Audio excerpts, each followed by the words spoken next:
Welcome back to the Next Human Lab podcast. I'm Simon.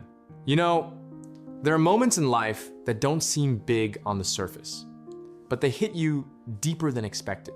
Someone says something small. A message comes in with a certain tone, a look, a reaction, a delay, and suddenly something shifts inside you. Not dramatically, not explosively, but enough to change your state. You feel it in your chest first, a slight tightening. Then your thoughts start moving faster than usual. Yeah, and I think what makes it confusing is that sometimes you know you're reacting more than the situation deserves.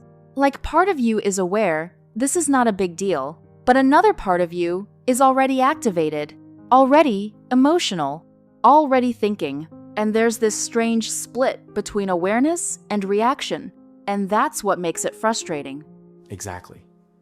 And that gap between knowing and reacting is where emotional triggers live. And today, we're not going to treat triggers as something to eliminate. We're going to understand them. Because what if your triggers are not your enemy, but your most honest feedback system?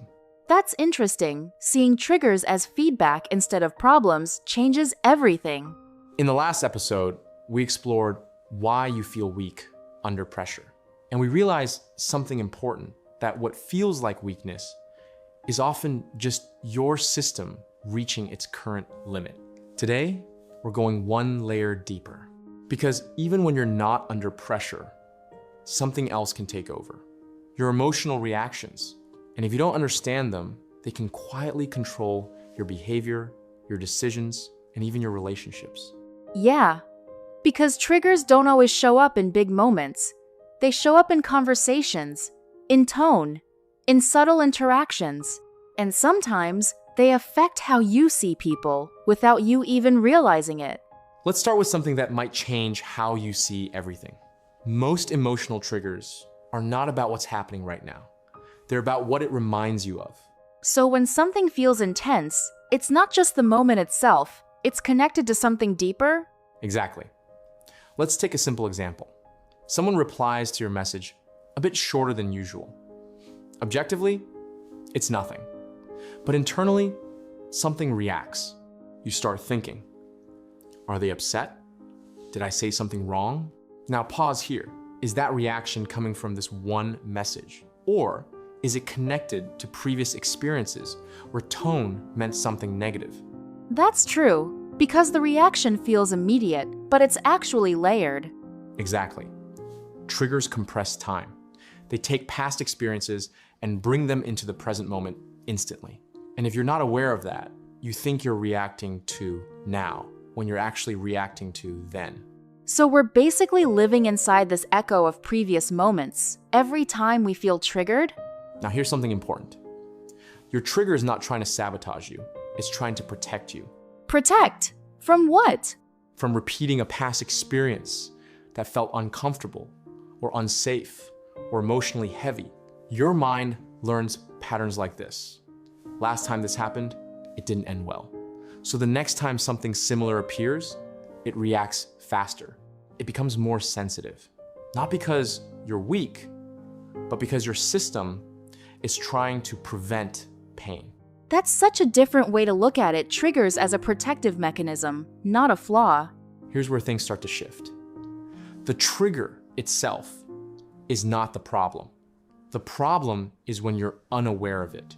Because when you're unaware, you don't see the pattern. You just see the reaction. And from there, you act on it. You respond emotionally. You withdraw. You overthink. You assume.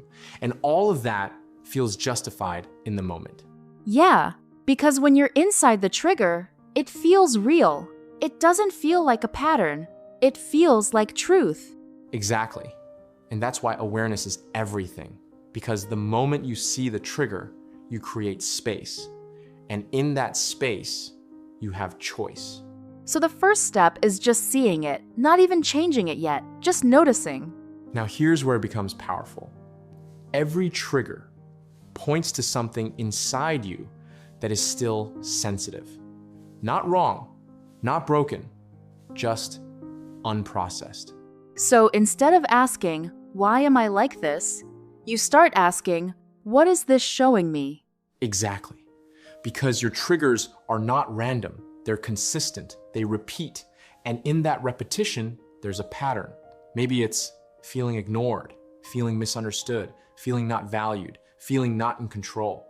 And once you see the pattern, you stop reacting blindly and start understanding yourself. That makes sense. It's about recognizing the underlying pattern, not just the surface emotion. Here's the final shift. Most people think the goal is to stop being triggered, but that's not realistic. Triggers will happen. The real power is in how you respond. So it's not about becoming emotionless, it's about becoming aware. Exactly. You still feel it, but instead of reacting immediately, you notice it. You pause. And in that pause, you break the pattern. That pause is where transformation actually begins. Let's bring this into something real. Exercise 1. Name the trigger. When you feel activated, pause and ask, what exactly am I reacting to? This separates the situation from the reaction. Exercise 2. Trace it back. Ask yourself, when have I felt this before? Not to blame the past, but to understand the pattern. Exercise 3. Delay the reaction. Give yourself space before responding. Even 10-20 seconds. That pause is where change begins. Those steps make it practical. It's not about perfection, just building more awareness each time. So today, your triggers are not your enemy. They are signals, patterns, feedback. And the moment you start listening to them, instead of fighting them, you begin to understand yourself on a completely different level. Here's something to reflect on. What emotional pattern keeps repeating in my life that I haven't fully understood yet? In the next episode, we're going to explore something that sits right next to this, the need for approval, and why seeking validation quietly drains your energy more than you realize. That's going to be a big one. So many people don't realize how much energy validation seeking takes. I think what stayed with me today is that triggers are not something to be ashamed of. They're something to be understood. Yeah, you're not reacting randomly. You're reacting from patterns. And once you see those patterns clearly, you stop feeling controlled by them and start growing beyond them. We'll see you in the next episode.